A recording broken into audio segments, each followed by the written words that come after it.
History of the Batman with Londyn, brought to you by Meltdown Comics and Collectibles in Hollywood, California. This is where we relive the defining moments of one of the most iconic figures in comic art and literature, the Batman. My name is Adam Silverstein, and as always, I am joined by Londyn. We do not have our favorite shadow voice, Shadow Adam. He is hiding in another shadow in another room. History of the Batman with Londyn is produced and engineered today by Aristotle, sitting in for Mason Booker. Thank you, Aristotle, for being here. The crowd goes wild. We are here live, Meltdown Comics, recording. As you know, things always are going on at Meltdown. For example, we have Meltthology. This is a monthly comics jam at Meltdown every third Tuesday of the month. Come here at Meltdown at 7 p.m. Draw a page of whatever you want at 9:30. They collect the art. And for $3, those are the printing costs, when you come back to the next month's Comics Jam, you'll get a complete zine with everyone's contributions inside. There is no set theme, and all skill levels are welcome. Come on down. Londyn, how you doing? I'm great. How are you doing? First of all, Happy New Year. Because this is our first show of the new year. Yes, so thank you. Awesome. Do you have a good celebration? I did. It was very nice. Well, we are celebrating something today because we have a special guest. I know. Would you care to introduce our very special guest? Well, he is a writer and producer, and he has written the latest DC Universe animated original movies, and he also has worked on the recent comic for Bizarro, and that is Heath Corson. Hi. The crowd went wild again. Did you hear them all go wild? Yeah. It's awesome. I love it. Was she right, Keith? Did she identify you properly? Was it a proper introduction? I would say that's you? Absolutely a proper introduction. Sure. Okay. Sure. Yeah. I've done a whole bunch of stuff for Warner Animation. And I'm excited to talk about it. Awesome. Well, thank you so much for coming on the show. My pleasure. I first of all want to say I have enjoyed all of your DC work. Well, thank you so much. I've enjoyed doing it. I mean, first we'll talk about more how you got into liking comics. I mean, how long have you been a comic book fan? I'm sure that has to come into play when you're writing about the Justice League. Well, sure. Of course. Yeah. I have been a fan since I was really, really little. I was probably 5 or 6 when my mom would take me to the supermarket, and they used to sell the blue ribbon digests, which were these little tiny books that were like 90 pages, and you got like 10 different stories in them. And I was like, this is great for the value. Because Where was this? This was in Chicago. I grew up in Chicago. Okay. I was born in St. Louis, Missouri, and my folks moved to Chicago when I was really young. I'm the oldest of 4 siblings. And I always would carry a book or a comic in my back pocket. So my sisters were always loud and arguing and annoying, and I would just like whip out a comic book and just like sit in a corner and read. And I loved going to the supermarkets because they always had the racks. They had the comic racks, and I would just pull everything out of the racks and just sit and read while my mom shopped. And they asked me to leave a number of times. But I was a fan since I was really young. And I taught myself to read, actually, when I was little. I loved people reading to me so much that my parents had to read books after books after books. Yeah. And my dad was like, screw this. This is horrible. So he recorded stories on tape. Really? And would put the tape recorder under my crib and give me the books. And we're like, here's the 6 books. Here you go. Wow. And I would just follow him along. Would he go ding every time it was a... No, the time you turn the page. Yeah. He didn't do that. Okay. So I had to learn to read, and so I learned to read like pretty young by following along. How old are you when you learned to read that? I was probably like 2.5, 3. Oh, my Lord. Wow. Yeah. And from then I was like more. So that got me right, and I just started mainlining comics. So was it superheroes that brought you to comics? Absolutely, it was superheroes. I hardlined superheroes right away. I loved the costumes. I loved the colors. I loved the way they talked. I loved the notion of just larger than life heroes that were out there doing good things and protecting people. The best thing about these Blue Ribbon Digests is you got so many different kinds of stories. So if you did a Superman or a Superboy, you would get a couple stories from the 50s, a couple stories from the 60s, a couple stories from the 70s. And when I was young, I really liked the 50s stories because they were wacky and anything could happen. And there was gold kryptonite and there was, red kryptonite. And they do like these crazy Elseworld stories where like Superman red, Superman blue, and they'd split and like they both were same amount of powerful. And they were like, well, I just want to go somewhere and love Lois Lane. And the other one's like, well, I just want to love Lana Lang. And they're like, oh my God, this will work out great. So they both went off and married the girls that they wanted. And it was awesome. And like Superman red took Candor and took it out of the bottle and like smashed a planet to like remake Krypton, and they lived on Krypton. Meanwhile, Superman Blue was with Lois and lived in Metropolis. I was like, this is fantastic. You mean this? Yes, I have that. I went on eBay. And I bought like all the old Blue Ribbon Digests. So it's interesting. I mean, Blue Ribbon Digest, that's a DC imprint. Yes. Or a version of DC Comics. Yes. It was a repackaging of old stories of DC. Because they're like, we have all these stories. Let's tie them together somehow. Was it, because obviously there were Marvel comics at the time. Yes. What brought you right to DC? I mean, because what you said is the Blue Ribbon Digest, the little ones, put it in your pocket. Absolutely. What brought me to DC was, I think as a little kid, I really liked those 50s and 60s stories. They seemed simple. I liked the colors. I could get it, like they weren't too complicated, and they were fun, and they were a little tongue in cheek, and I got it, like there. And then when you get older and you start getting a little bit more sophisticated, you're like, oh, well, now I want to try Marvel, right? Like, I want to see the Marvel books because these guys are flawed. And I think in the beginning I was too young to connect to those stories. I was like, I don't get it. Why can't this guy just be Spider-Man all the time? Like, who cares about his aunt? Like, and then you get a little older and you go, oh, wait, I understand that because I'm tortured and I love a girl and I can't tell her how awesome I am. And, so then I think when you hit 11, 12 years old, you dive into all the Marvel stuff and you go, oh, this is me now. I'm just eat all that. And then when I was in junior high school was 1984, and that's when 84, 86 is when all the big stuff started popping, like your Dark Knight Returns, your Watchmen, your V for Vendetta, and I was like, and that was the stuff that just like blew my mind. I was like, wait, this is an art form. Like, we are sitting on an art form. These are real characters. Like, these are, as you said at the beginning, literary characters. It's not just throwaway stories. They're not just disposable. This is modern day mythology. Right. And from then I just I read everything. I read everything I could get my hands on. Very nice. Did you have a favorite superhero? Were you always a Superman fan, or did another character? My all-time, and I'm not just saying this because I'm here, my all-time favorite was always Batman. Yes. Batman was always my all-time favorite history character. of the Batman. Always.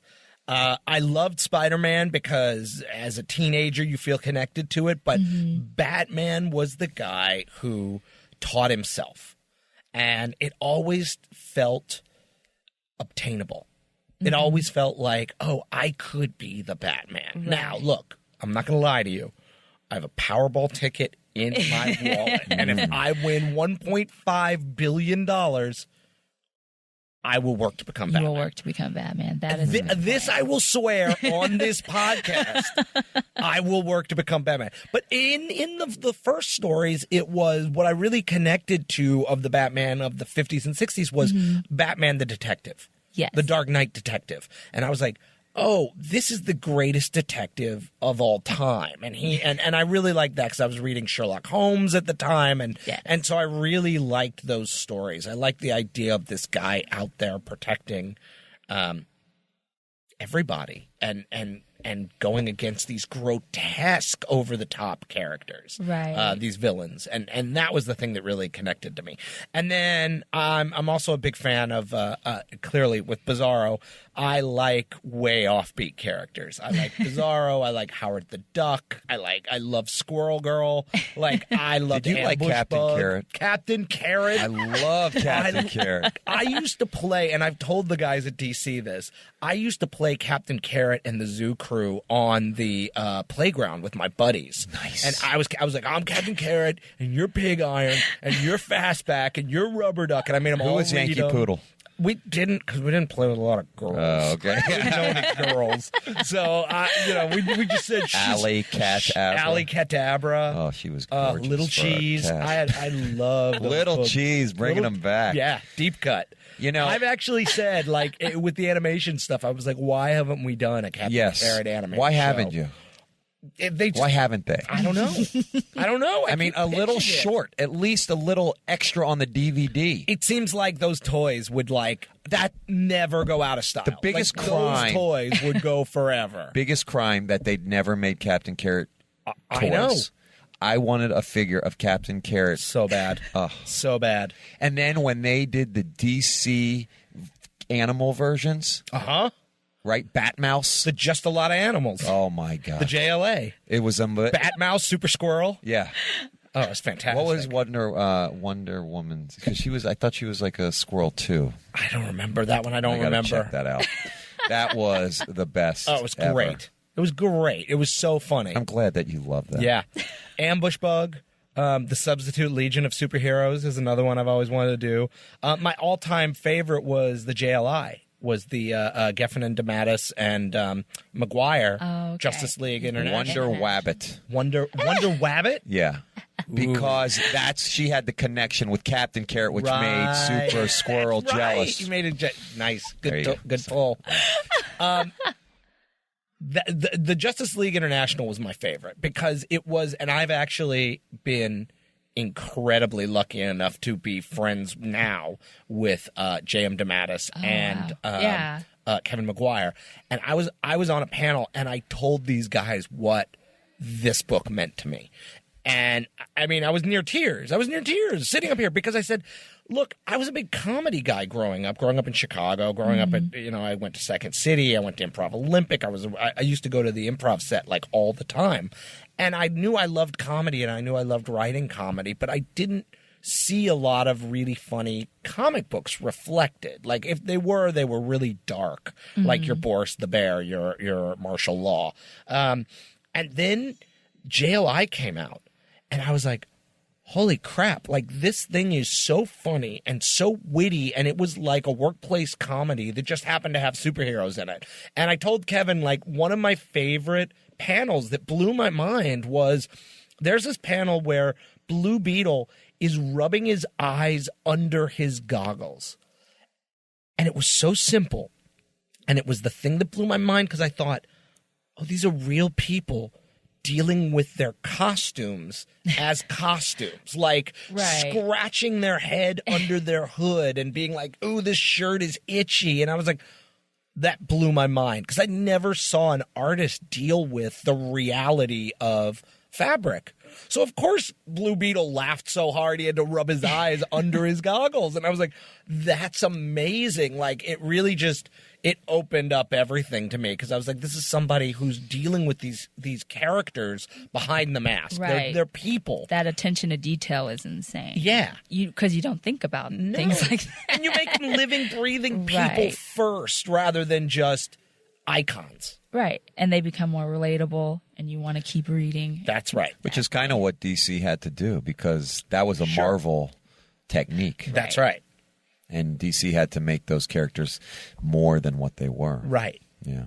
Right. Because they were icons. That was the whole idea. They were propaganda. Right. And so to revitalize them and to make them new and relevant, you have to keep sort of and that is what that is the sign of a good creator too. So when you think, oh, it's just going to be a guy who flies through the air and saves the world every time. Well, it's actually not that easy, and there's actually some drama to it. Yeah, and maybe itchy or runs in your stocking. I don't know. Right. So Anyhow, Well, What else do you wanna Speaking know? of Yes. JLI, would you be interested in doing or writing a film, like animated, or I'm sure you'd Yes, be like, please. Can you give me that job?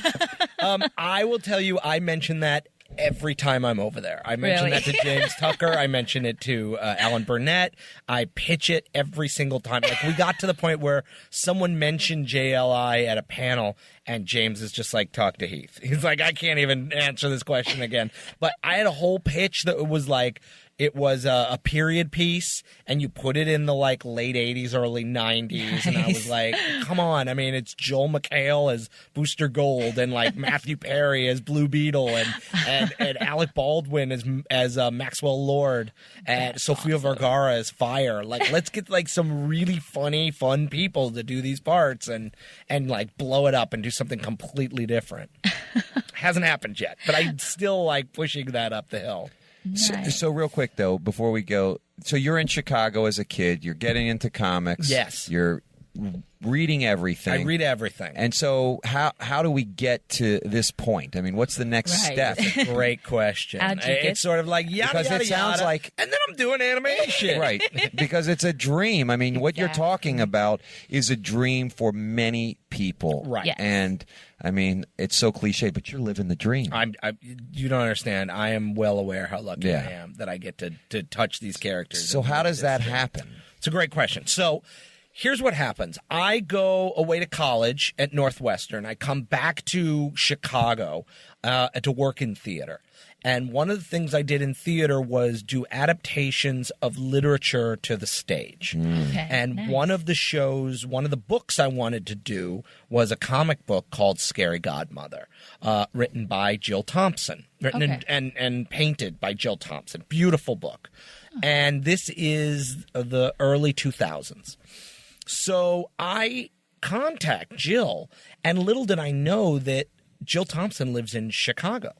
Oh. So I invite her to come see one of our shows that we do, and she does. Jill slips in the back, and she thinks that no one can see her with like this bright red shock of hair, and like, of course I knew what Jill looked like. So I came up to her afterwards, and I was like, oh my God, and she actually really liked the show. So she said, I'd like to talk to you about doing Scary Godmother. Let's do that. So I adapted with Jill a state, and then I directed the stage version of her comic book, and Jill did the design, the set and the costume design. So the curtain opens, and you look like you're stepping into Scary Godmother. Comic. Unbelievable! It was beautiful.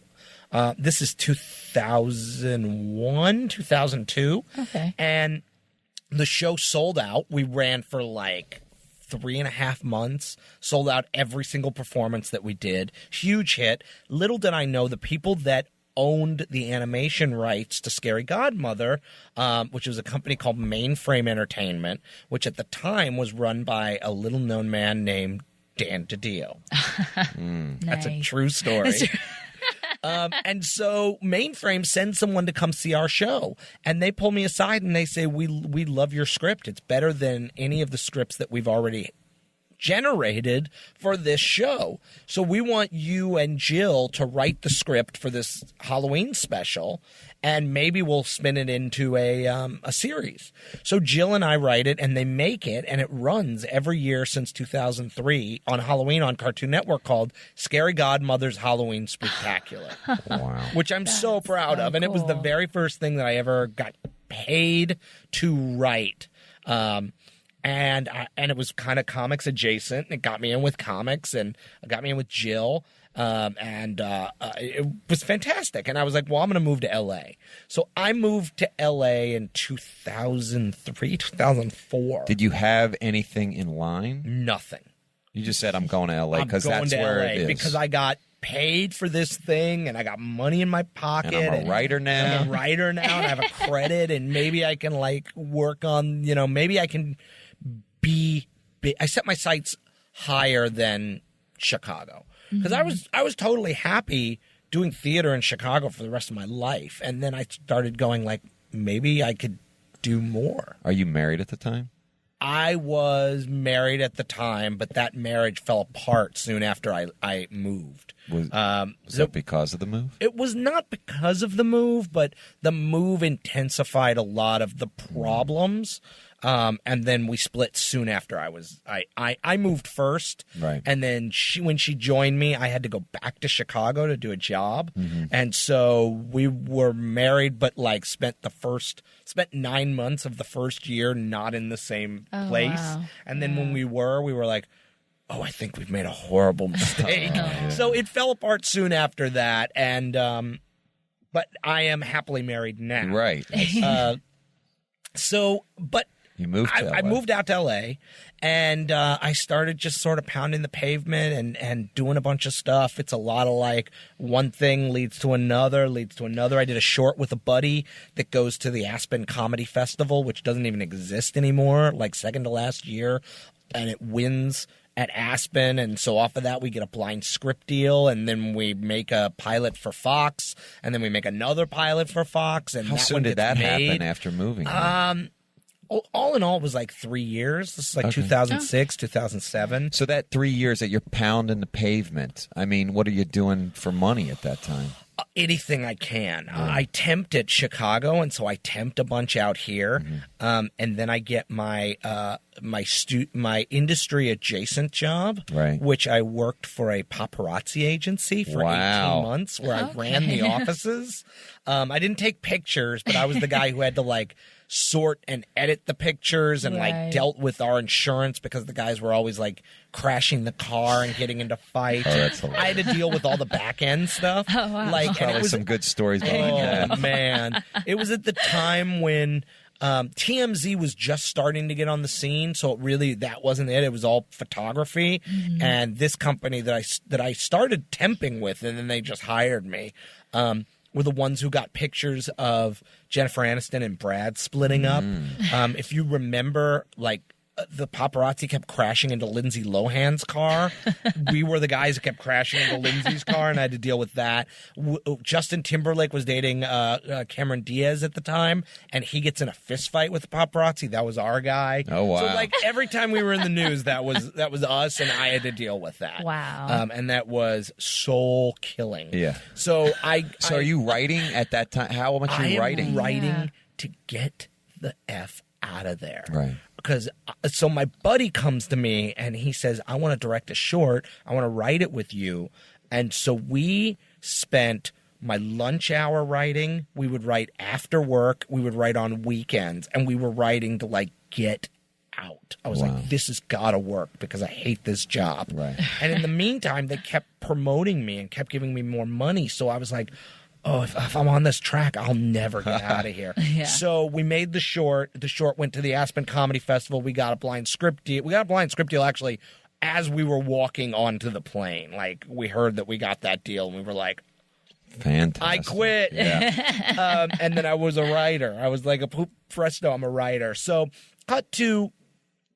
I hunker down. I make enough money. I'm doing odd jobs. I'm doing animation. I start doing animation. I was developing with like Disney XD or Nickelodeon and Cartoon Network. I was selling shows. The writer's strike hits, but I can still do some new media and animation because it's not covered by that stuff. So luckily I was already had a foot in the door and I was okay. And then I do this digital show for McGee's company called Aim High, and it was one of the first digital shows on Facebook. And I make it through Warner Brothers, and it's this big success. And they come to me, the Warner Brothers. Me and my partner Richie Keene win an award, a Writers Guild award for writing this. And Warner Brothers comes to me and goes like, "Who do you want to meet?" And I said, I want to meet the guys who are doing your DC direct-to-video movies. And they were like, you got to be kidding me. Like, you can meet anybody. And I was like, that's who I want to meet. And they're like, all right, we'll set you up with Alan. And then I hear the name Alan Burnett. Right. And you know. Yes. Alan Burnett is like, one Alan, of the architects of the Batman the Animated Series, which is maybe one of my favorite. Like, that's my Batman. Yes. Like, that's the Batman we grew up with, right? Yes. So now I hear, oh, you're going to meet Alan and you're going to pitch Alan. And I was like, I'm going to what now? So I go in to meet Alan, who ends up being the nicest man on the planet. Like, really one of my mentors. That's so nice to hear. And the sweetest guy in the universe. I pitch him basically Justice League International, the movie. And he's like, well, that's funny. Let me run it up the flagpole. He had read an animated TV show that I had written that I developed for Disney XD. And he's like, I love your action. I love your dialogue. He's like, it made me laugh. So that's why I wanted to meet. That's why I said yes to meeting you. We don't get a lot of stuff with a sense of humor over here. And I think we really should. So I follow up with, first of all, I love Alan and I loved meeting him. And so then I follow up with him like every 3 months for a year. Okay. No joke, a year. And his answer is always the same. Like, I got, you're on the list. I got you. We don't have anything for you now. And I have to be like, no, I'm not checking in for that. I just want to see how you are. Like, whatever. Yeah. So, I want the job. Give me a job. And finally he calls me and he says, I think I have something for you. And I was like, great. And he goes, it's a Scooby-Doo. And I go, I'd love to do a Scooby-Doo. And he goes, all right, well, I'll call you in a week. He calls me in a week and he's like, Scooby went away. And I was like, oh, man. And he's like, but I think I have something else that you're better for. And I was like, great, what is it? And he says, it's Justice League. And I was like, holy crap, I'm doing Justice League. And then there's a beat and I go, holy crap, I'm doing Justice League. Like, it dawns on you, like, what a huge responsibility it is. So they give me the Jeff Johns, Jim Lee first 6 arc of the New 52. And it was Justice League Origins. Yes. And they're like, great. You'll be pitching Mike Carlin and Jeff Johns and Alan your take in a week. And I was like, wait, what? Like, these are big names. You can't just throw these names at me. Like, what? And a week, too. In a week. So I had to basically go in and say, here's my take on the characters. Here's what I'm going to do. Here's how I'm going off the rails, which is different. And this is what this is how I'm going to service this story, but also do some stuff that people are going to surprise people. What'd you do in that week, though? Yeah. What was that process? What I did in that week was I went and I like dug into those books like heavy. And I really like read them and reread them. And then I read like touchstone stories for me with those characters and like what their voices were and where it was different.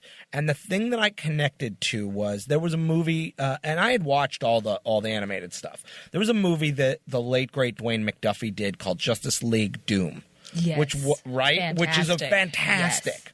And where that movie works is we're dealing with a Justice League that's firing on all cylinders. They know each other so well. Right. Like, this is a crew that's like, hey, let's do this move. Let's do that thing that we did when we fought Amazo in the 8th dimension. Right. Or like, they're so in sync. They're just in sync.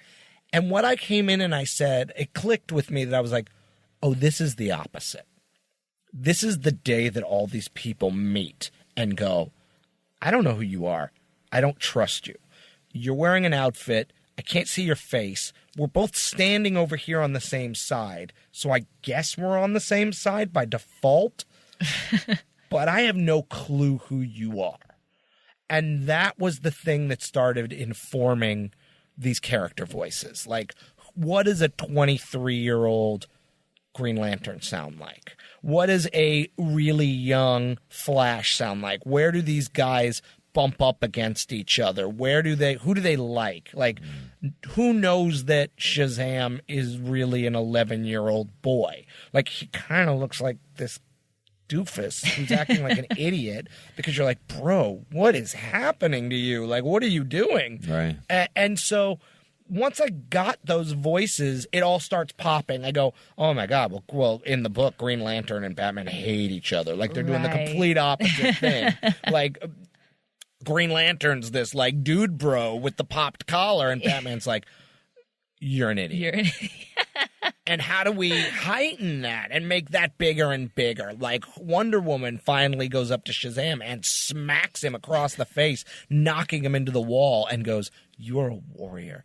Act like it. And I was like, of course she does. And I was just like, these moments just start talking to me when you find the character voices. So I basically was like, it's Breakfast Club meets St. Elmo's Fire with these characters. Like, none of them know what they're doing. None of them are secure in it. And they're just going to do the best they can. And they're holding on for dear life.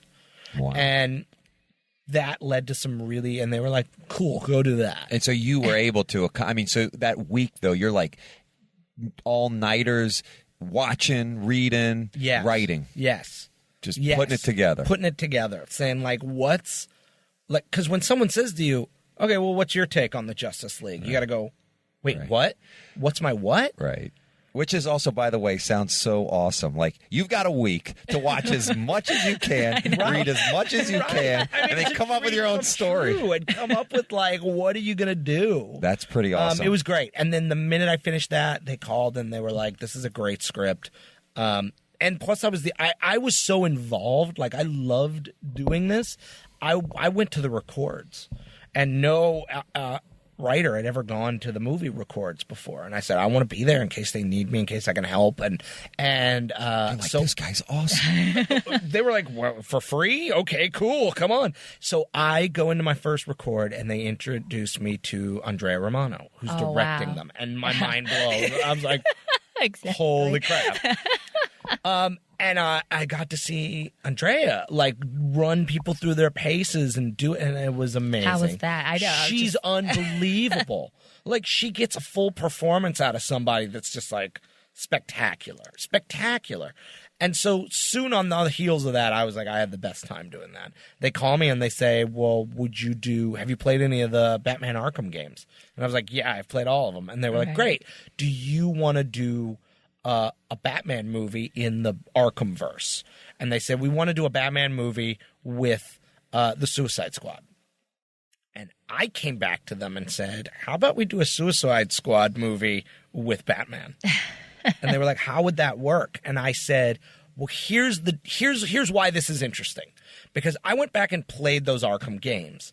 And they're awesome. You are Batman. Right. You're never going to give... My problem with video game movies is you're never going to give that same experience. You're never going to give someone the experience of being Batman in a movie. So I said, all right, the player's Batman. Batman swings off, and the camera stays with the guys that he just beat up. So there's a whole Batman story that's going on that we're not privy to, but we stay with the bad guys. Huh. And they were like, oh, that's pretty good. Like, tonally, what are you thinking? And I was like, it's a Guy Ritchie movie. Like, it's a heist movie. It's Lock, Stock, and Two Smoking Barrels. Right. And they were like, write that up. So, and then it became like, who's your Suicide Squad? Who do you want? And I started picking it. And they said, you could play with anything you want in the Arkhamverse. And I was like, can I have the Riddler? And they're like, yeah, you can have the Riddler. I was like, can I have the Penguin? They're like, yeah, you can have the Penguin. I was like, can I have the Joker?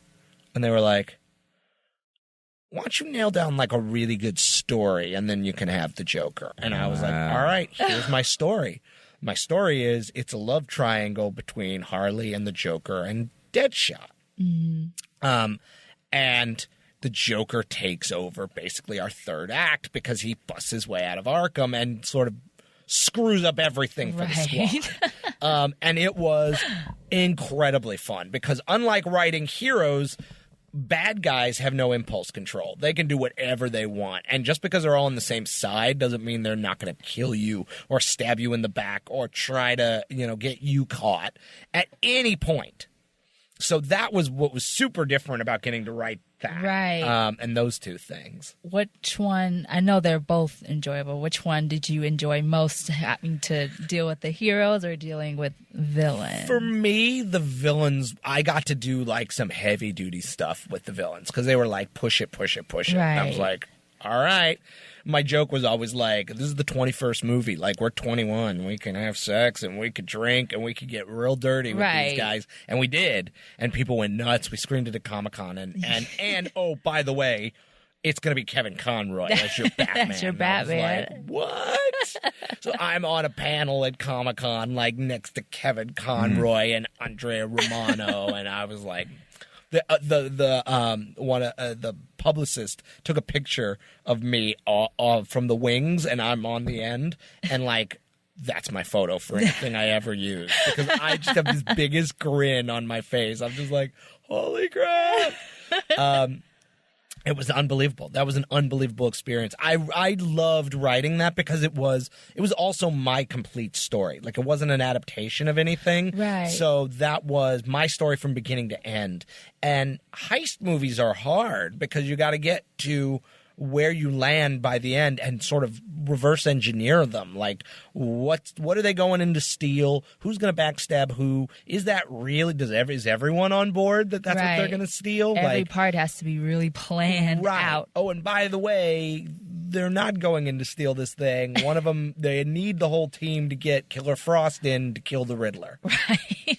Right? So you go, oh, crap. Like, nobody knew that. And so that, so it was really fun because it was twists on top of twists on top of twists. Right. And with Assault on Arkham, the characters it is story driven, but the characters themselves really make up the film. So I know diving into doing the villains, everyone has something special about them. Yes. And it is that they drive the movie to me more than like just the overall plot. So I'm sure just doing the characterization of them all was so intense. fun. Yeah. So fun.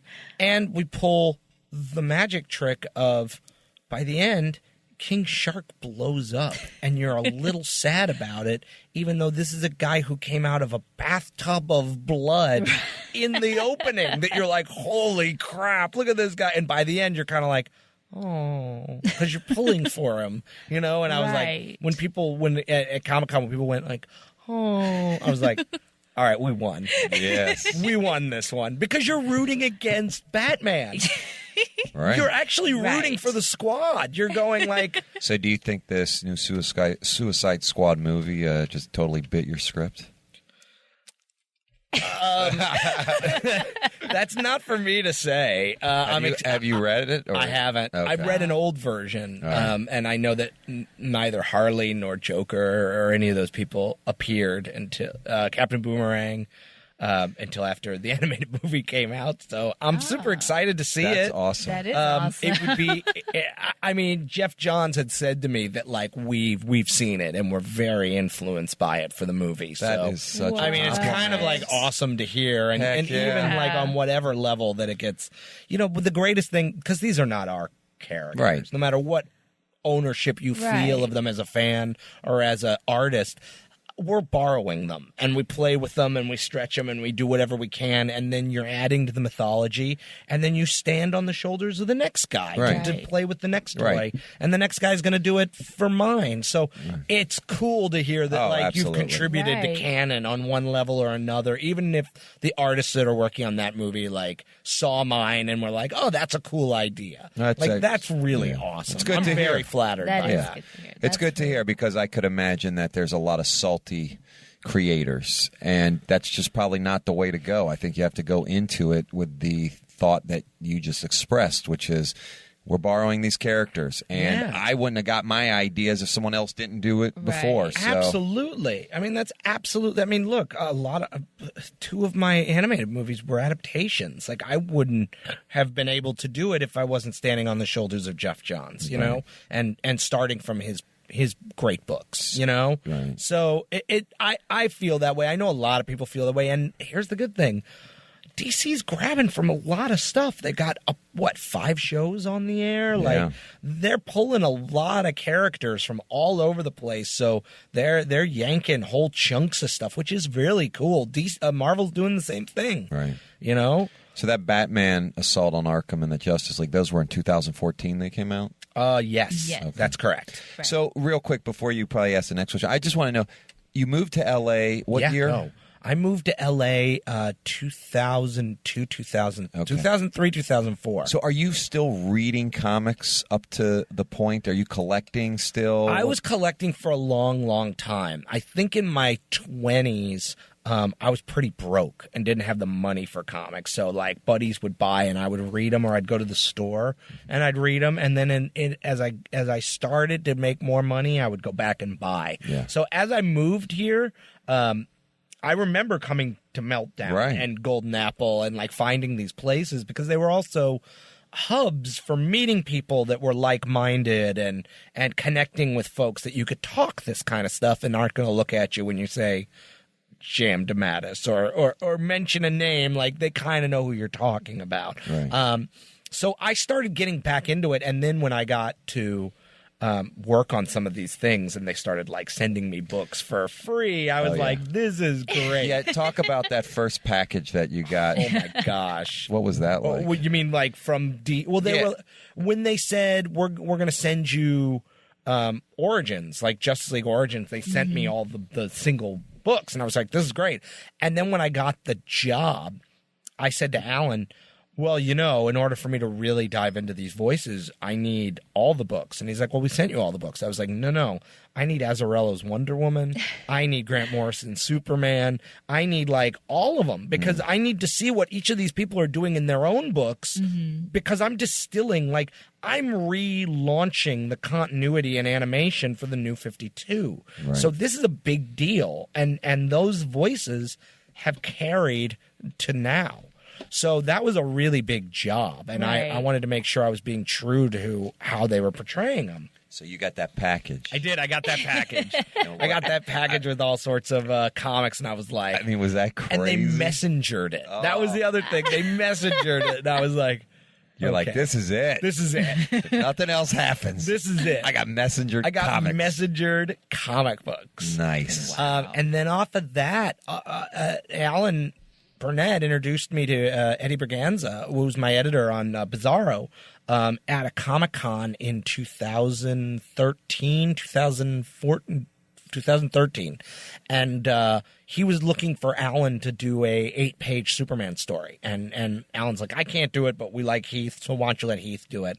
And Eddie met me and was super busy at Comic-Con and was like, yeah, nice to meet you. It's not going to happen. And I was like, all right. So I kept following up with him for like a year until finally we were doing Throne of Atlantis press in New York Comic-Con. And this was before DC moved. And I bumped into Eddie again, and I contacted him, and I was like, look, I'm going to be in town. Can I pitch you ideas? And he was like, sure, you could pitch me a bunch of ideas. And I had a whole list of, like, characters I wanted to do something. Because I said, like, what are you guys doing? Who are you looking to do something with? And he's like, I can't tell you that. I was like, so I'm just pitching into the dark. And he's like, yeah. So I had a whole bunch of ideas of, like, really down the middle. Like, I would love to do Dead Man. I would love to do Blue and the Gold. I would love to do, like, really just normal characters. And then at the bottom, I was sitting in traffic in LA, and I was like, you know what I've never seen is a road trip comic book for a long time. Like, I think I kind of remember some, but I haven't seen one for a while. And I was like, who would be funny to go on a road trip? And I was like, oh my God, Bizarro. Like, how funny would a Bizarro road trip? Because I think I saw something that was like Route 66 it was Bizarro America. And I was like, of course, Bizarro on a road trip across like the weirdest parts of America. And then I was like, who goes on a road trip with Bizarro? And I was like, oh, Superman, Bizarro. And then I was like, oh no, it's Jimmy Olsen. Like Jimmy Olsen and Bizarro. I was like, it's Planes, Trains, and Automobiles with Jimmy Olsen and Bizarro. And that was like popped in my brain. And I was like, oh my God, I love this idea. But it was the last idea on my list because I go, there's no way they're going to do this idea. No way at all. And so I start pitching Eddie, and he's like, that's great. Do you have a Bizarro idea? And I was like, shut up.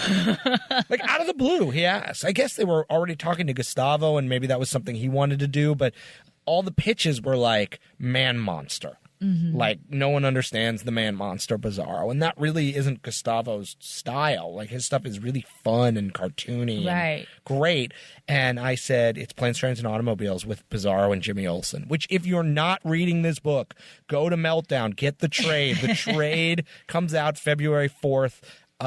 You can tweet at me at Heath Corson. Let me know what you think. It's super funny. I promise you. There's a ton of guest stars in it.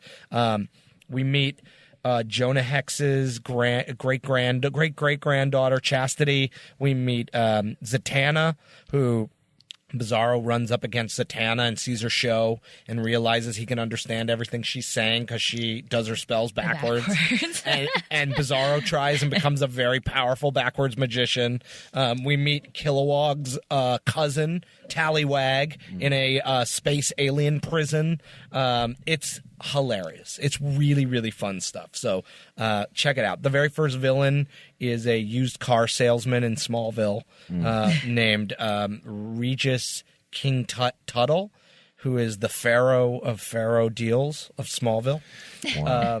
So is that your first comic that you wrote? First comic I ever did. Wow. So you did the animation first. Yes. And that just got you into the comics. Yes. Which seems 'Cause like the opposite way. I pointed to the trailer that they were running in the DC booth, and I was like, you guys are letting me do that. Why don't you let me do a book?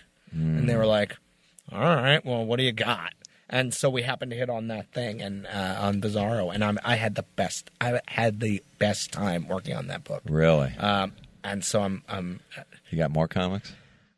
there's something in the works that I can't talk about yet, but there's something in the works that I really hope works out for both me and Gustavo again. So we might get to go do something else. So would comics be an ideal profession to continue on in? I think Or comics you, like- is something I would always love to keep one foot in no matter what I do. Just like I tell Alan, because Alan will call me and say, like, I know, because I'm working on a TV show right now. I'm staffed on Scream for MTV.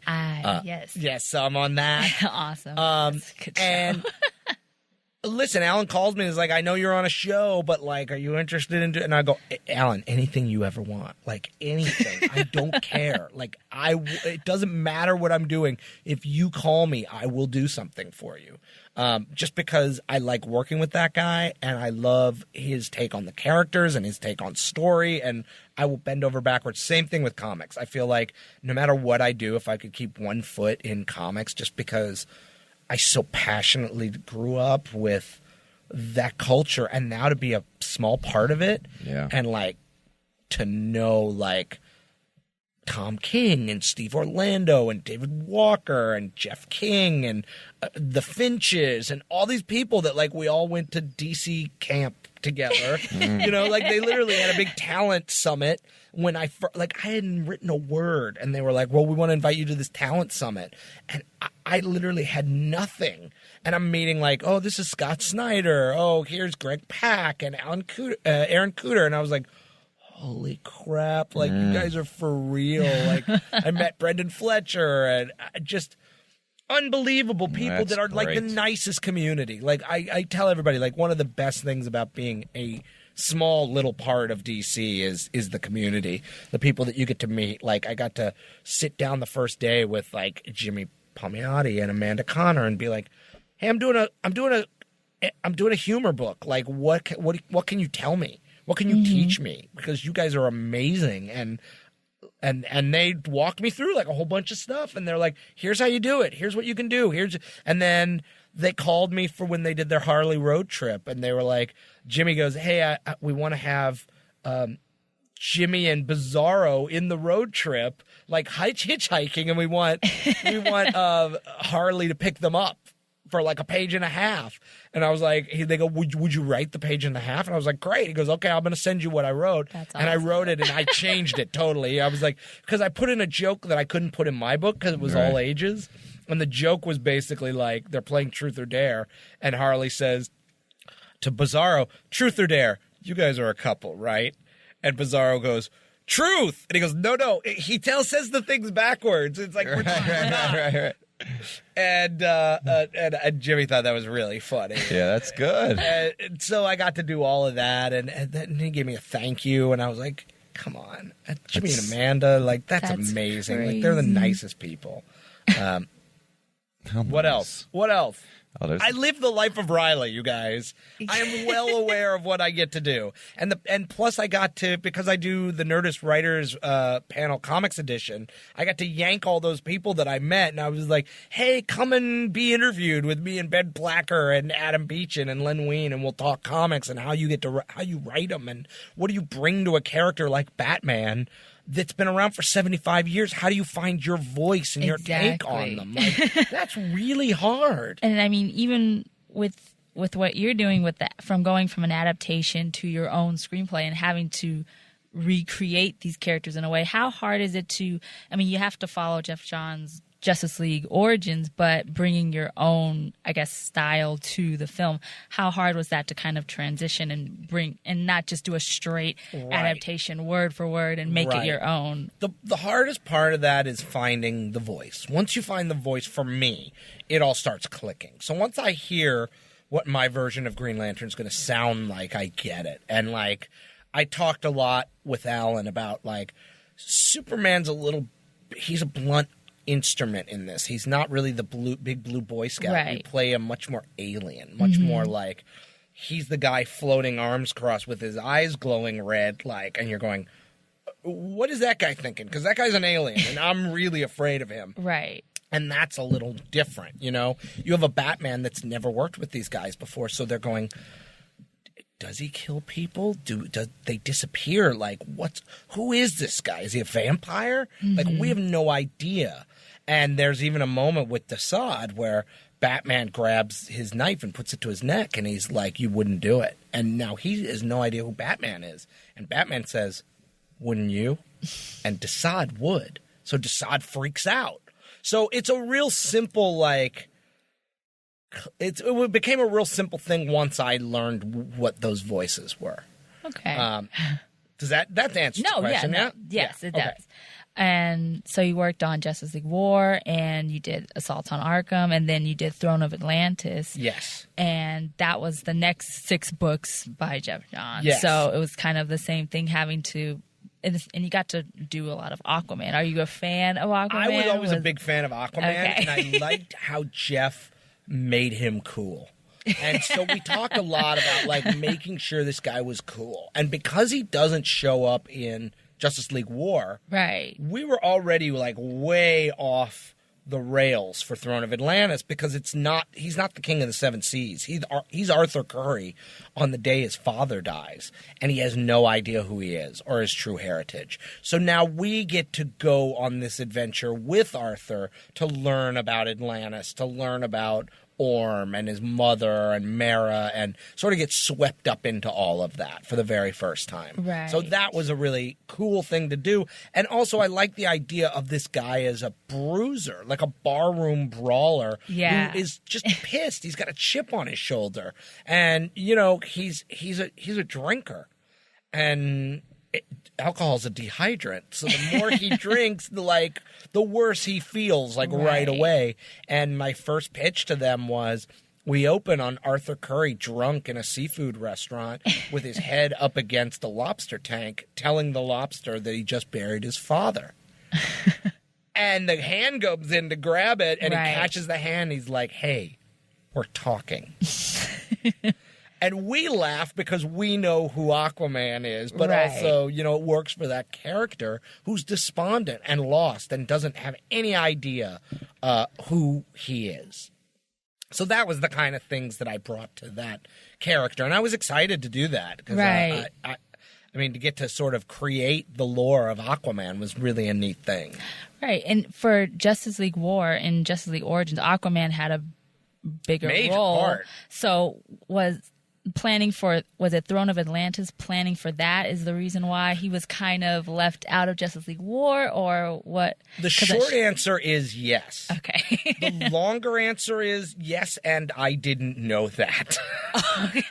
So I had no idea that they were doing that they were doing Throne of Atlantis, because it wasn't, I don't even think it was published at the time I was working on War. Right. So I had no idea. I also didn't know that they were going to be linking the continuity until they hired me for that job. Okay. I was just lucky to get to do one, and then I was like, I get to do 2. You get to do another one. And then they were like, you want to do 3? And I was like, yeah. Okay. So I had no idea about that, but they did say, we're not doing Aquaman because we're saving him. And my lineup swapped quite a bit as I was working on the outline. Like at one point, they swapped out Aquaman, and then in another one, they said, we're going to give you Shazam instead. And I was like, okay. And then they said, well, do you need the Flash? And I was like, yeah, I need the Flash. And they're like, well, we need to see the outline to make sure you're earning the Flash. Because I guess maybe the TV show was in the works. Yeah, I have no idea. But really, it's what's funny about working with some of these characters is you're not privy to what the bigger view is. I'm just doing my little part in the trenches. Right. So when I would get these things passed down, I was like, no, I need Flash, you know. So it was stuff like that, and once but yeah, there was like a couple weeks where they would keep revolving the lineup, and I'd get calls that's like, yeah, you just lost Aquaman, and I was like, what? How did I lose Aquaman? So They're like, yeah, we're gonna save him. Does that throw you off when you're preparing the script? In a big way. Because Aquaman had a large part just if you're just reading the comic itself. So putting Shazam in, which Shazam was great, but it's still kind of, that's okay, what am I going to do with this character now? Now, what was great is Shazam clicked really well with Cyborg. Yes. Because their relationship was awesome. These guys are two sort of younger guys who feel like outsiders. And also, Shazam doesn't have all the doubt that teenage Vic does. Mm-hmm. So this is a guy who's like, what do you mean you don't feel like this is you? Like, dude, you're awesome.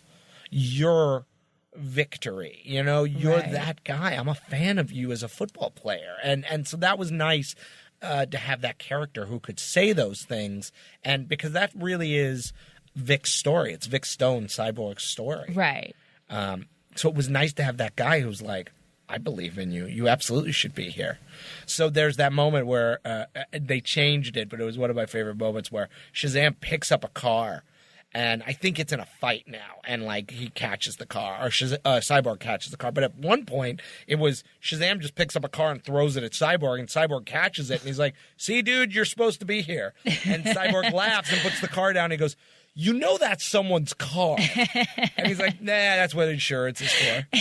And they're like, that's a little too irresponsible for Shazam. And I was like, yeah, all right. You also worked on the Batman Unlimited films, which I've seen both. I saw both of them, both at Comic-Cons, and I loved them both. And I actually was wondering, because that started as a toy line, right? So how did it get from we're doing a toy line to we want to make these toys into animated films? Exactly the way you just said it. Really? It was just like, we want to make these films? Toys, and I think, we have these toys. We might as well make some films off of them to help sell the toys and maybe sell movies. So, I mean, in the vein of every good cartoon inspired by a toy line, G.I. Joe, Transformers, My Little Pony, Gem, He-Man, they're like, it comes from a very long line of branded entertainment, and they came to me, and I was like, it was my first time really working with branded entertainment, and I was like, oh, I don't think I can do this. I don't think you're going to give me the freedom to do this. And they were like, no, we'll just start. What do you think? And I was like, okay, if I'm going to do something like this, I want to make it good. I want it to be honest. If we're going to be doing Batman, I want to do Batman. And what I loved, and the reason I took the job, is I went in to talk to the head of Warner Animation. And he said, look, every age deserves their version of Batman. And I was like, oh, that's true. And he's like, we don't have a Batman for young kids right now. Like, they deserve a Batman. And I thought, I'd just gotten off the phone with my sister, who's got I have two nephews. And my nephews at the time were 5 and 7. And my sister called and said, your nephews are like, hey, you work in animation, you work with superheroes, but we can't watch anything that you do because they're too old. I was like, they can't really watch Justice League War because they stab out Darkseid's eyes. And like, you can't watch Assault on Arkham because there's like sex and violence. Right. And so I was like, oh, that's true. So I thought, I'm going to write it for my nephews. I need to write it for my nephews. I need to write something for those kids who want a Batman. Right. So I thought, well, that's cool. Let's make this as good as we possibly can. Like, let's do this version of Batman. So I got to do both of those Batman Unlimiteds, which was Penguin and then the Joker. Right, for Animal and which these great teams that the head of Warner Animation was like, let's do these villains that would never team up ever Right. and do fun versions. And I was like, that's great. So we have the Animalitia, Right. and then you get the sort of like spooky monster squad, the Boo Crew, Right. that both of which were great fun to work on.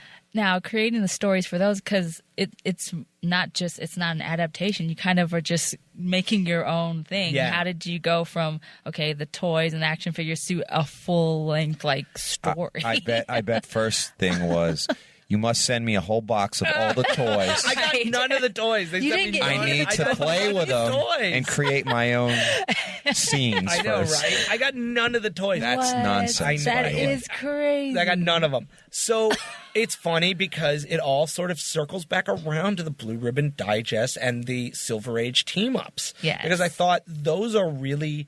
I remember those being really fun. I remember them being really good for kids, where they would go after a bunch of villains, and it would be the League or Batman, and they'd always have to split up. And it would always be like one villain versus one hero, and Right. how do they get each other? How do they undermine each other, and how do they beat each other? But like all these guys are working together. Right. And they had ideas of like which heroes they wanted for each one, but I was like, this is great. This really feels like a Silver Age team up to me. Right. Yeah, something out of, like, a Brave and the Bold. It was very much a Brave and the Bold. Definitely. Yeah. So those were incredibly fun to get to do as well. And totally different tone.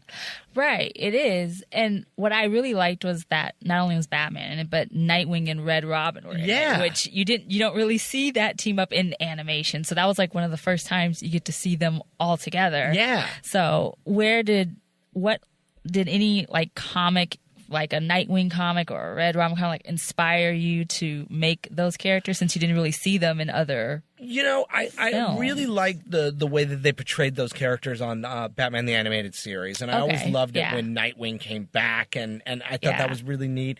And being an older brother with a younger brother, I was like, this is a really neat relationship here. Right. Because nobody knows what these guys go through except for a very small group of Robins. Right. You know what I mean? Like, yes. they're really a It's like a brotherhood. Exactly. They're the only people who know what it's like to be the apprentice to this guy. Yes. And it really is like an older brother, younger brother relationship. And I thought that was really neat. One of my favorite moments is when Nightwing is up against Scarecrow and he looks at the mirrors and he says, you know, I know what you're afraid of. You're afraid of, you know, becoming the very thing that you fear. And it's him seeing himself as all the different versions of Nightwing and then eventually Batman. Right. And that's the thing that Dick never wanted to become, which was a little sophisticated for that age. But, Right. But I also believe, like, you don't talk down to kids and you play up, because kids always want to reach for the next idea, and you don't give them the low-hanging fruit. Yeah. You make them think a little bit. Right. Don't play And- the kids cheap. They can Exactly. think for themselves. They can figure things out. Exactly. So it was really fun. And also I wanted those movies to feel like a Saturday morning cartoon. You know, like Yeah. Yeah.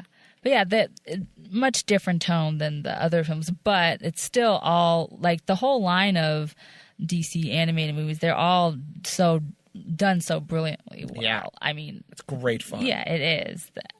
So far I haven't seen a DC animated film that I haven't enjoyed, and it's coming from such a long line of amazing films, even starting from the animated series like Mask of the Phantasm is one of just my favorite films Alan ever. Burnett. Exactly. So yeah, so is there going to be another movie in the Batman Unlimited series in the future? I'm sure or is it I'm sure. I don't know. You don't I'm know? sure there will. Okay. I'm not working on any more of those, which is a Okay. bummer. I can say that I'm doing something with Warner Animation, but Okay. I can't. You can't I can't talk about what it is yet. That's But they.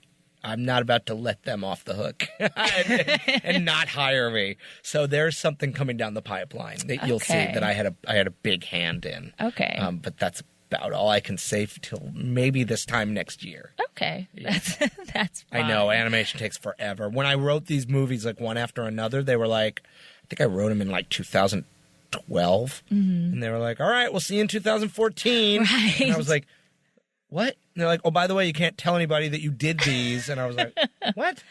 They're like, yeah. That waiting and I was like, period is 2012 is going to be, insane. 2014 is going to be a big year for me. And then they didn't even come out till 2015. No, they came out 2014. Which ones?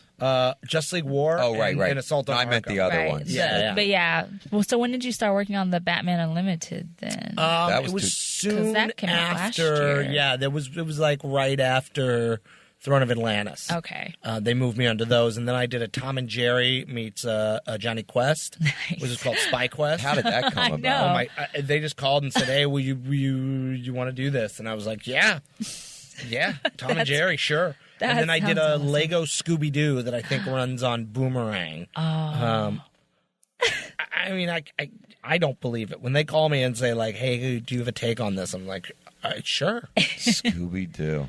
Scooby Doo's great. Scooby-Doo and Batman used to team up. I know. That was for the Amazing. kids.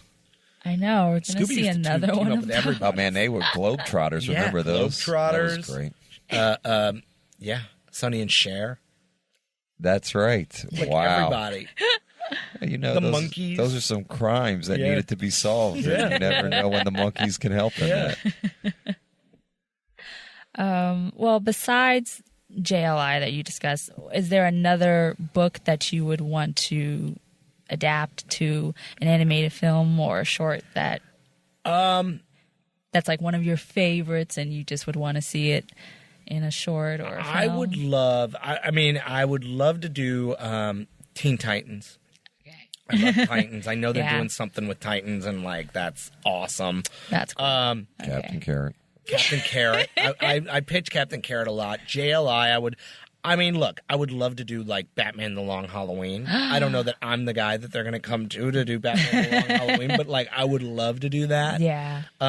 Well, I can imagine the animation for that would be Oh, amazing. that'd be astounding. insane. Yes. Like that's one of my favorite stories Mine too. of all time.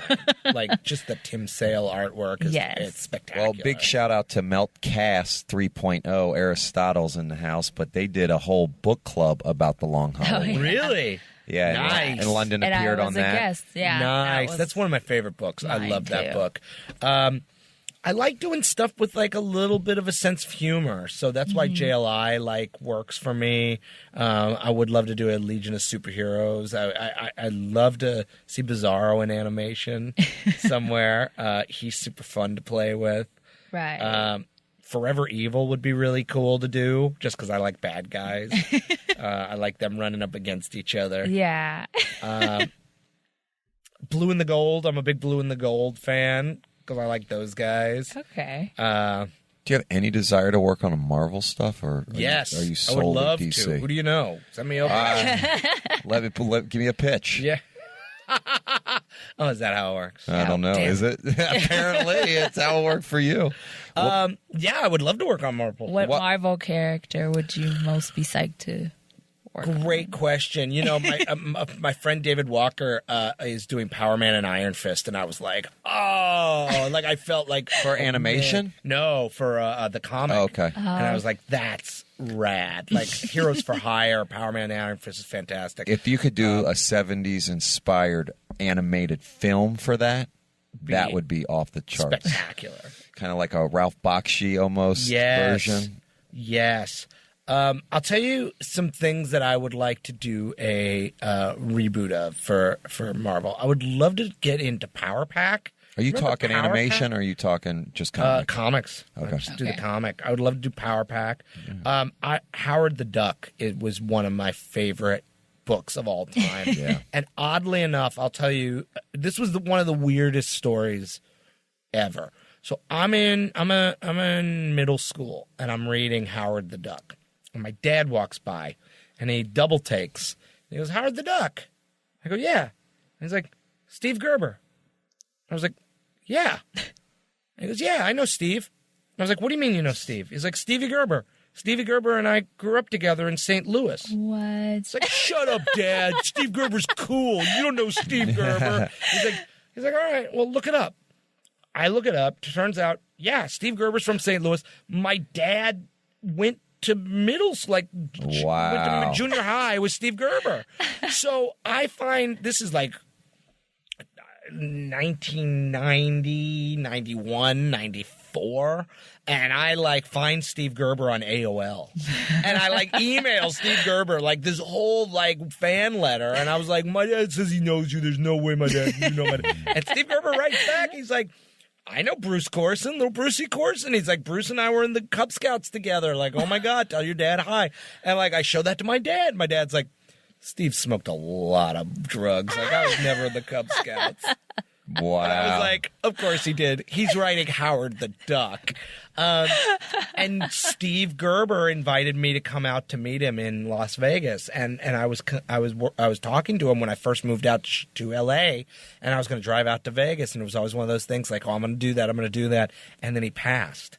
And I never got to go out there and meet him. And I had an open invitation, and that was such a heartbreak for me. West Coast Avengers, would love to do a version of the West Coast Avengers. Now, Nice. Knowing LA, I would love to do some version of that. Stuff like that, yeah. I would love to work on one of their properties for television or film. I think they do a great job. I was actually developing a television show with Fazekas and Butters, who do Agent Carter. And I kept being like, hire me for Agent Carter. I'll do that. Like, just work on this. Any independent stuff that you would do? Any stories that you saw that you say, I have creator-owned stuff that I would like to do, but I think I need to do more work first. You know, like I think I need to understand the medium and get better at it. Like I think I have an understanding from being a fan, but there's tricks of the trade that like clearly you learn the medium from doing. Right. And I think that I get better and stronger, and it's a different experience because I got really spoiled working with Gustavo, who is a partner. Like Gustavo is like, we had never met. DC put us together, but then he's from Brazil and speaks amazing English, and we text all the time. So when we were working on Bizarro, we would text like every day, and he'd ask me like questions, or he'd pitch jokes to me, and I'd pitch jokes back. I go, what do you think about this? And I'd like deep pull characters, and he was like, you are an uber nerd. That's what he kept calling me, the uber nerd. Because I'd pitch him characters that he'd never heard of his entire life. And I was like, Jonah Hex is not a deep cut, Gustavo. Like, I don't know if you've never got it over there. But it was great working with an artist who was a 50-50 partner. And it's not always that relationship. So I think I need to try it with some other people and see how that experience is. Because, listen, I've heard horror stories. I've heard great stories. Right. There's people who love working with their artists. It's a little like in anything, like TV and film, like when you have a team that you like, you don't like to break that up. Like you find a cameraman or an AD who's your guy, like that's your guy because you can rely on him and you get a shorthand together. So it's nice when that sort of thing happens. So I'm a huge fan of Gustavo and what he can do, and I've been very, very spoiled. you've heard horror stories. Have you had any in any of your comic? No, I mean, I haven't had any with me and Gustavo were in the trenches together. And but so, any comic-related stuff, any films, anything related to comic books? Because it sounds like a fairy tale here. I know. I mean, I want to be you man. right now. I bring that stuff. I will tell you that one of the hardest things. I'll tell you this story that was I could only take it from Alan Burnett. Is Alan called me about Assault on Arkham, and this was maybe 3 weeks before, or like 2 weeks. Or a week, maybe, before the final script had to be in. And he was like, good news, bad news. And I was like, all right, what's the bad news? He's like, bad news is we're throwing out the third act. And I was like, what's the good news? And he's like, good news is I know how to fix it.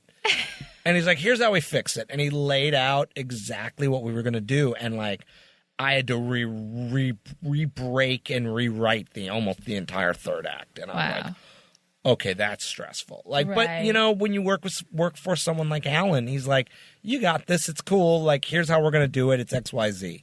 And you go, oh, well, that's amazing. That's better. Like, thank you for that. Like, are you sure my name should still be on this? Because you just completely fixed this whole thing. Other than that, I haven't had any real horror stories. Good. Is there an artist that you would want to work with in the future on a comic? That's a great question. I would love to do something with Kevin McGuire, who's like the guy who... That's who I was thinking about the whole time you're talking about Right? reality. Yeah, that would be like I Itchy love masks. McGuire. I mean, I think his stuff is so good. I'm such a huge fan. There's other people that I just think are fantastic, but I'm just like Capullo and Cooter and just these amazing folk that I'm just like, there's no way I'm going to get to work with those. Francis Manipul, I think, is spectacular. Yes, definitely. I love Francis's stuff, and I just think he's outstanding. I would love to collaborate with someone like that. Very nice. Yeah. Well, I since know, I'm it's a spoiled. I'm spoiled, right? I'm no, so but you've spoiled. had all these great experiences, so there's no reason to complain. I know. You know what it is? You just keep moving forward and do stuff. And if something falls below your look, it ties into something that I said with the Batman Unlimited. Like, it is on me if I take a job to do the best I possibly can, because it's really easy to in the mouth of something and be like, oh, it's a bunch of toys. Like, Batman Unlimited is a toy line. This doesn't have to be very good. And I can't do that. That just doesn't work for me, because I know there's an audience like my nephews out there that are like who I was when I was young, and I was watching stuff that was good quality stuff. So I don't want to be a part of the machine that's going to crank out something that it isn't the best work I could possibly do. So I pride myself on that, and no matter what job you take, like, if you don't think you can do the best job, turn it down.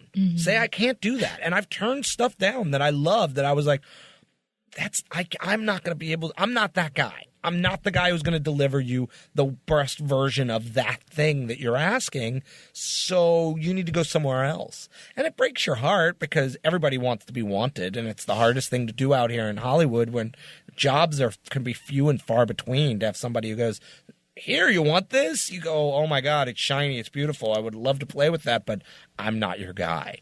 And that's part of growing up and being an artist. What's the Halo project that you just worked on? The Halo project I did is basically a series in the world of Halo, and it is the secret origin of Master Chief. So it is the beginnings of Master Chief as a kid, and that got packaged and put on the video game Halo 5. Nice. So that was another like huge IP that I got to play with, that they were like, hey, you want to tell the secret origin of Master Chief? And I was like, yes, please. Like, as a gamer, I was like, yeah, I'll do that. Like, that's awesome. So how much are you writing now? I'm writing quite a bit. I mean, I'm on this TV show, so I'm in the writer's room all day. And then I have some other things floating around that I'm trying to move the needle on. In addition to that, like, I'm developing some television shows. I'm trying to work on some comics stuff. Excuse me. So it's a lot. And how do you have the time to play the video games? I have to make time. Like, it's the way I unwind. Okay. I literally, like, when I come home, I have to, like, I'm going to do Assassin's Creed for an hour just to, like, zone out and do something mindless, you know? So I have to do it. But I can't play a game when I have a big script due, right? Because I get so into it, I won't write the script. Like, I'm a real sort of addictive personality that way, so I won't actually do the work. Are you into any comics right now, a certain series or anything? Or... Yes, I'm a huge Astro City. Oh, Astro City is I would love to do some sort of adaptation of Astro City. Like, that was always one that I was beating the drum on. I was like, let's do Astro. Like, why isn't Astro City your HBO series? Right. Right? Yeah. Like, that is unbelievable. Same thing with Fables. Like, why haven't you done Fables? Like, come on, let's do this. Wait, what was the question? What am I reading? Astro City I'm reading. I'm still reading Batman. Okay. I read a bunch of the Sheriff of Babylon. I read a bunch of the DC stuff is what I was going to say, because I can go over there and they'll give me some free stuff, but also I go and read it. I'm reading the new Dark Knight. Okay. Sheriff of Babylon. I mean, Tom King is a killer writer. Yes. Like one of the best Yes. people out there. Like he's so good that he makes me angry. Like Grayson is fantastic. Vision is fantastic. Sheriff of Babylon is fantastic. Like all this stuff is great. Same thing with Steve Orlando. I love his Midnighter. I love his take on that. I think it's great. I was reading... what else was I? Oh, I read all of Brendan Fletcher's stuff. I read Gotham Academy. I read Batgirl. I loved Batgirl. Yeah. I love Batgirl. Like so fresh and fun and character forward. It just really, and it moves. Like his storytelling is so condensed and awesome and just spectacular. Yeah. Same thing with Black Canary. Constantine. I'm a big Hickman fan, so I read Manhattan Projects is one of my favorites. Aristotle's nodding. Manhattan Projects is unbelievable. And then, of course, Secret Wars. I was following Secret Wars. Thief of Thieves. Kirkman does Thief of Thieves, which I really like. Lazarus. I love that. I love that. I was reading Velvet, too, for a while. That's a good one. I like that one. You Walking Dead? You into that? No. My brother is way Walking Dead. Like, way into it. I always thought the comic was so great. Comic's great. That's what I'm talking about. I drop into the comic every once in a while, but like I realize like, oh, I don't know what happened. Like I'm missing that one. If you don't know, like you're lost. Yeah. Same thing happened to me with Irredeemable. Not Irredeemable. What's the other Kirkman one? Invincible. Which I got into early and then sort of dropped off and tried to go back and then. Do you ever do any of the samurai stuff like Lone Wolf and Cub? Yeah, I have all the Lone Wolf and Cub. Isn't that the best? I love Lone Wolf and Cub. Oh my god, Awesome! I'm buying the new omnibus ones just so I can reread them. Yeah, that's one of my favorites of all time. I love that. Yeah, all right. Cool, Ant-Man. I like Nick Spencer. I like what he does on Ant-Man. I loved his. What was the one he did before that? He did. Superior Foes.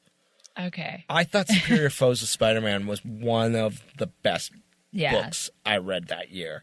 That was great. Squirrel Girl. Squirrel Girl's so goddamn charming. It's another one that makes me angry how good that book is. I'm just like, the art is great. The jokes are funny.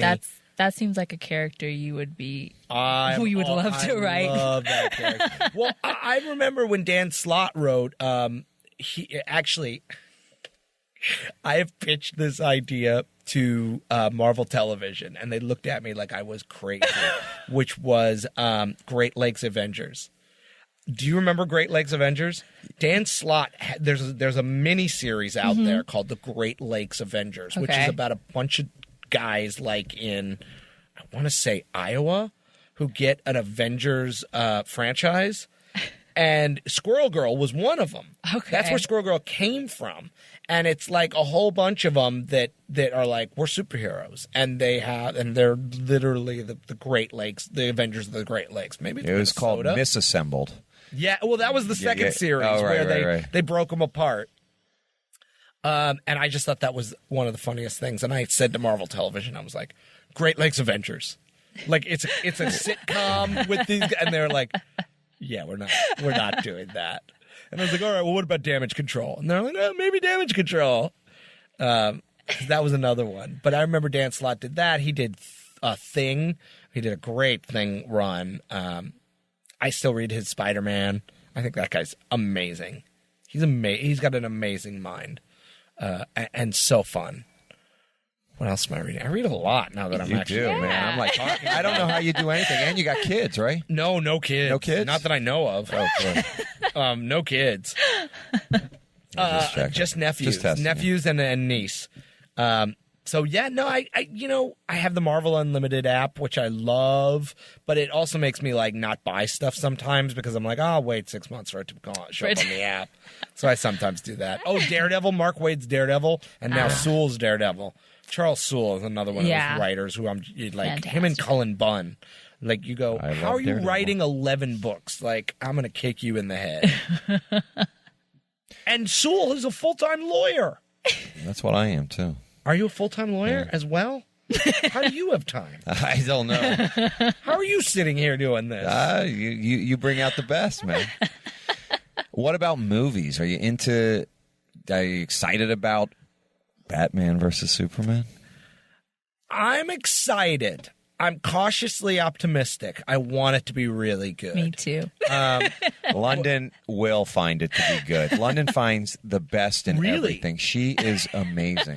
I swear, everything, there's nothing. She will find the good in whatever is created. That's astounding. I'll tell you what I'm excited about in it. I can't wait to see Ben Affleck's Batman. Mm-hmm. I'm excited to see Wonder Woman. Yes. I'm really excited to see the new Aquaman. Yes. Because I like that Jason Momoa, and I think he's going to be bad. Yeah. Wasn't that great in Conan? He was not. I didn't see it. Well, there you go. Just all right. But I like this take that they're having on Aquaman, though. I think it's going to be really cool. I think it's going to be cool. I'm a big Lex Luthor guy, as bald guys tend to be. But he's not bald. Oh, he is. He will be. I have, I don't collect any really figures or action figures or anything. I have a Justice League Unlimited Lex Luthor, and I have a Gene Hackman as Lex Luthor, like a huge, 18-inch with swappable hair. Because Gene Hackman as Lex Luthor is one of my favorite things on the planet. I love Gene Hackman as Lex Luthor. So I'm cautiously optimistic about that movie. I'm rooting for it. I will tell you, I am, on the other hand, loving the DC on television. The Flash has such heart, and it's so much fun, and they're throwing everything into that. Everything. Like a character on Flash, he's probably going to show up. I love that. It's so much fun. And Arrow, Legends of Tomorrow, Supergirl's adorable. What are your thoughts on Gotham? I was not a Gotham fan. I think Batman without Batman is a really hard thing to accomplish. Yes. And that was my issue with the first season, was that it really felt like a lot of characters looking at each other going someday someone should clean up this city. And I was like, I get it. Batman's coming.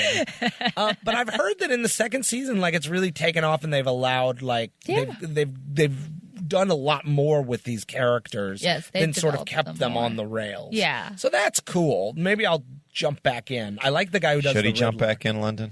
I think so. I think if you've seen the first season, I think you'll be more pleased with what's in the second season. Yeah. So I would recommend, if you can, I watch. love the Penguin guy. I think the guy who plays the Penguin is fantastic. Yeah, and I Robin really Lloyd love, Taylor, he's awesome. and that character is really drawn interesting. The actor's interesting. Mm-hmm. I like the Riddler. I like what they're doing with Riddler. Yes. So those two characters are big standouts for me. Okay. But everybody else sort of it feels like we're ahead of the story, which is a bummer.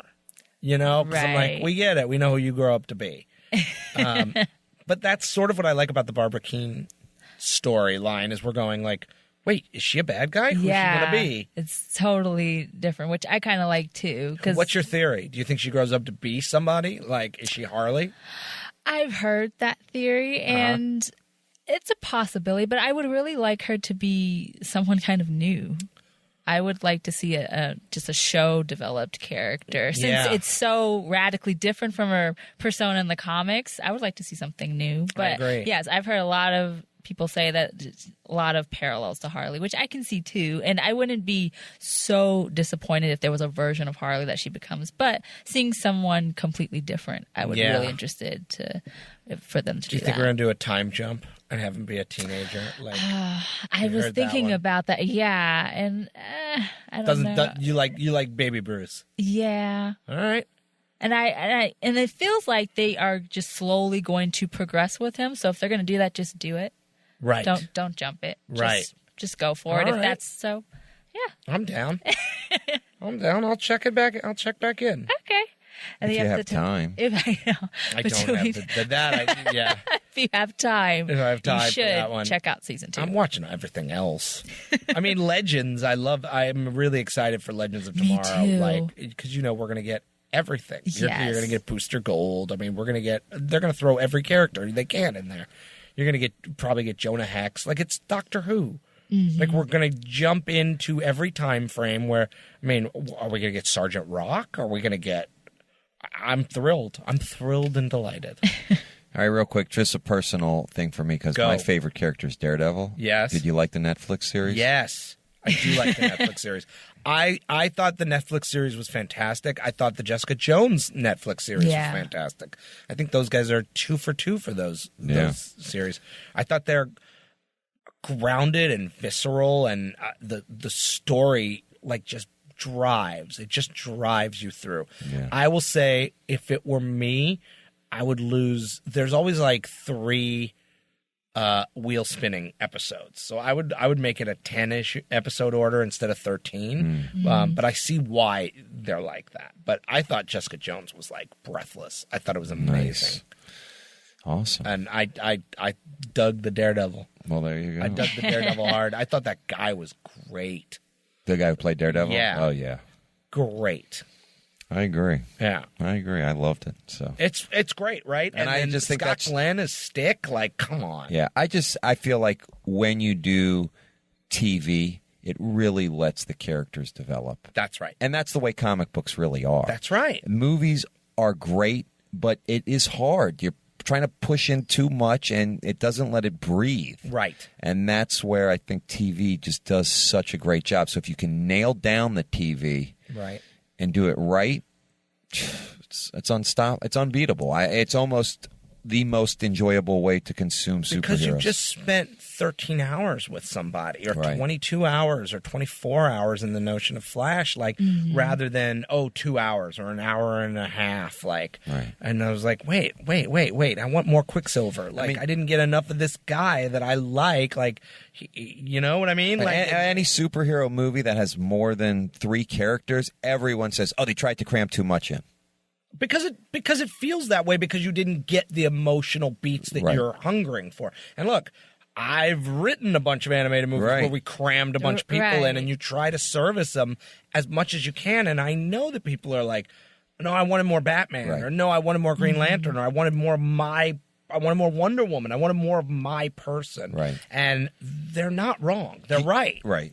Everybody wants more of the thing that they love. Right. With animation, though, do you think you have more freedom than, say, the big blockbuster? Oh, without a doubt. I was on a panel at Comic-Con, and I was sitting next to Mark Guggenheim, and somebody was doing one of the movies, and I was like, "Look, I'm writing stuff that you would need a $5 million budget to do because I'm smashing up the world. I'm having Superman go through 18 buildings, and then they're all crumbling behind him. It's super difficult to do that kind of thing. So, and I don't have to worry about budget, Right. because they're going to draw whatever we write and what we agree with. Yeah. Right. So, in that sense, it's fantastic to get to work in animation and Yeah. get to do that kind of stuff. Sounds like that's a lot of freedom. It is more like comics, more akin to comics. Yeah. Awesome. You guys, this was great. Thank you so much for I coming know, in. thank This is you. fantastic. It's my pleasure. Hopefully you'll come in again. Sure. Yeah. When next big thing or next small thing. It really doesn't matter. Love it. Yeah. Of course. You're like a great friend of Meltdown. You host shows here. You hosted do. the Lord of the Lights, right? I did. That was awesome. I did. That was way fun. That was a great Wasn't that show. trippy? Yes. I loved it. It was such a weird night. And talking to that guy about his take on Kirby and stuff was Yeah. it was out there. Right. But it was very cool. Yes, it was very Which, basically brings me to the fact that Meltdown is just doing such cool stuff. And you should always, listeners, check out meltcomics.com because we've got tons of stuff happening here. Every night there's programming. There's comedy, which Meltdown every Wednesday night is our top show. You got to get here early. We've got the Meltdown Media Network. You could go on meltcomics.com. It's also on iTunes. We got other great podcasts and YouTube shows. Meltcast 3.0. Aristotle, our man, is a host and engineer of that. We've got the Disney Click, where people are just talking Disney like we talk Batman, but Disney. And then we've got Pod Sequentialism with Matt Kennedy. This is the Charlie Rose of Meltdown. He is just getting deep. This guy gets deep. His shows I are mean, intense he- sometimes, but they're Man, really good. He is powerful. His most recent one is Cosplay Killing Comic-Con. And Brendan McCarthy, I think his first or second interview, wrote, "It shouldn't even be called Comic-Con." I mean, he just on it. But Matt Kennedy gets on that. I'm also a host on another one on some hip-hop-ish, and that's talking about how comics and hip-hop are basically colliding, and we go over those kinds of things. So we've got Eats and Geeks on YouTube, Digital Lizards of Doom. Check it out, meltcomics.com. Heath, if people want to get in touch with you, follow you, get connected with you, how do they do that? Yeah. Easiest way to do that is to follow me on Twitter at Heath Corson. I just did. Did you? Nice. I respond to people. I talk to people. I love it when they tell me how much they hate Bizarro because it's opposite, and I can pretend that they love it. No, everybody loves Bizarro. Everybody love Bizarro. But yeah, I hate Bizarro. I will promote. But I mean it in the right I'll way. promote cons that I'll be going to and panels that I'll be showing up at, and as well as like my day-to-day turmoil of trying to get any of this stuff to work. And, What's your next con that you're... I think I'm going to be at C2E2, but I'll definitely be at WonderCon as well. Awesome. So I'll be at WonderCon, I'll be at C2E2, and then San Diego, and we'll see what else right now. It's sort of starting to fall into place because I think I'll just be finishing the TV show at that point, and I'll be... looking for my con schedule. Ah, nice. Yeah. Amazing. And so you've got Bizarro, the trade, coming out February 4th. Yes. So go to your local comic book store, specifically Meltdown. Meltdown, check it. that out. Watch Scream Season 2 on MTV. Oh, yeah. Yell at me about that, about how much you love that. And hopefully I'll be able to announce new projects. Follow me on Twitter and I'll announce projects. Awesome. Or on Instagram, which is at H. Corson. Nice. Yeah. And Londyn, speaking of Instagram, Yes. how do we get in touch with you? Well, you can first always email me at historyofthebatman@gmail.com. If you guys have any questions or ideas for shows, I read everything. And I also want to thank everyone who does email me and say that they like the show and all the support that everyone gives. It's awesome. So you can email me. You can follow me on Instagram at instagram.com/historyofthebatman, on Twitter at twitter.com/histofthebatman, on Tumblr at historyofthebatman.tumblr.com, and you can like on Facebook at facebook.com/historyofthebatman. But yes, you can reach out through email at historyofthebatman@gmail.com. Very nice. Thank you for that. And Londyn, you're up to 219,000 followers on Instagram. Wow. Yeah, it slowly grows every day, which is still insane. Yeah. So I'm very thankful for everyone. What are you covering on Instagram now? Today actually marks the 50th anniversary of the Batman 1966 TV show. So this week we're going to go all into 66 show, talk about the characters, favorite episodes, everything Batmobile, all of it. Nice. Yeah.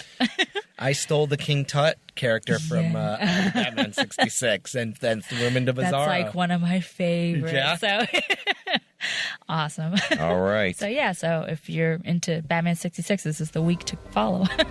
And if you want, you could follow me at Wen's Finest on Twitter. It's a small following, but devoted.